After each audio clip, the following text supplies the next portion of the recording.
So do you guys remember the condos that collapsed in Florida about 2-3 months ago? Well, apparently after those buildings collapsed, 2 weeks, and I literally mean 2 weeks later, these three individuals did one of the craziest cyber grave robberies that I've ever seen in my life. I'm Walls P.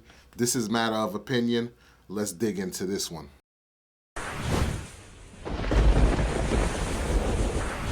If you like what you see in this video, definitely like, share, subscribe. And if you want to support the channel, definitely consider becoming a member. And if you want to see that unfiltered raw content, definitely consider joining our locals. Link is in the description. So a man and two women were arrested down in Florida for stealing the identities of 7 individuals in the Surfside condominium collapse near Miami Beach. Now the 3 individuals' name that I have right here is Betsy Alejandria Cacho-Medina, who's 30 years old, Kimberly Michelle Johnson, who's 34 years old, and Rodney Chout, who's 38 years old. I hope I got the enunciation right, but they're facing multiple counts of identity theft. Now, out of those 7 individuals, 5 of them are deceased and 2 of them are actually still alive. DJ, spin that track. These 3 people are accused of taking advantage of one of the worst disasters in recent history. All of them charged with multiple felony counts, including organized scheme to defraud, identity fraud, and possession of counterfeit driver's licenses. Nothing except for their names were legitimate. Their IDs, their car registrations, their addresses, none of it was real. In this surveillance video we'll show you here, you can actually see a woman who is allegedly Medina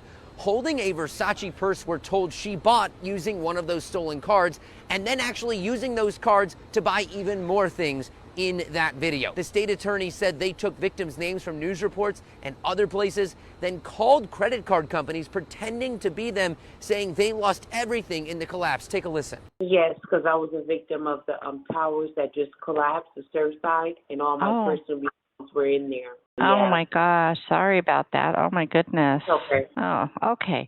Let me go ahead and get you cleared up here, and then your card will work going forward. They say the first indication they got about all of this going on was actually about only 2 weeks after the collapse. Now, hearing this whole situation, to me, it's just mind-boggling. Like, I really can't understand how did they pull this off in 2 weeks. In 2 weeks, not even the families knew if these people were actually dead or not. I think the number they said was a total of 98 people, and still not everybody is identified yet. But in 2 weeks, these individuals got the IDs and everything of these individuals. And I gotta ask, how did you get the identity of these individuals? How did you know they were dead? Whatever the case may be. I tell you this, for them to be able to move that quickly, those are definitely some professional thieves. Like, seriously, professional thieves. And the sad part about it is that you have families that are already grieving, going through a turbulent time and everything like that, and then you're throwing debt on top of these deceased individuals.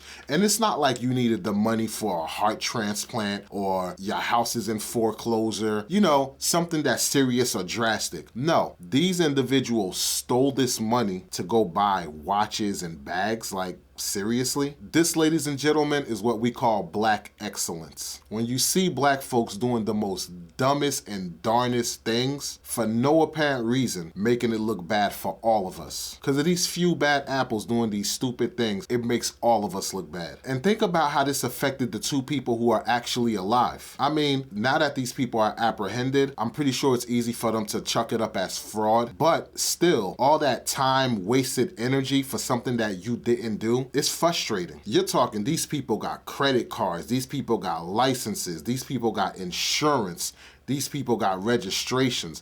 I mean, even with my IDs trying to prove that it's me, it's still a task to get these things. But here you have these individuals who literally were able to get these things. I tell you this, the FBI definitely need to hire these people so that they can teach them how these people went about getting these things so that they can be well equipped in the future for these type of things to not happen again. Now, the bail for these people are set from as low as $400,000 up to $1 million.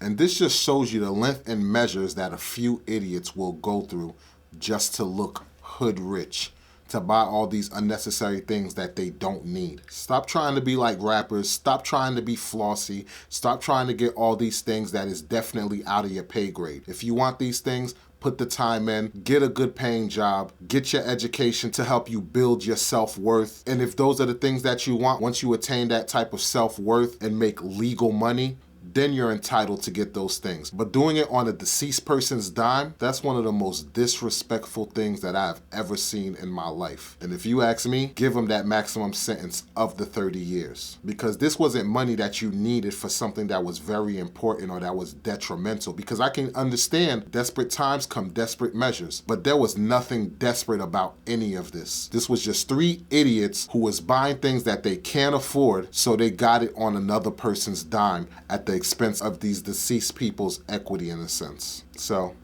you reap what you sow. That's gonna do it for this episode of Matter of Opinion. I'm Walls P, and I'll catch you guys on the next one.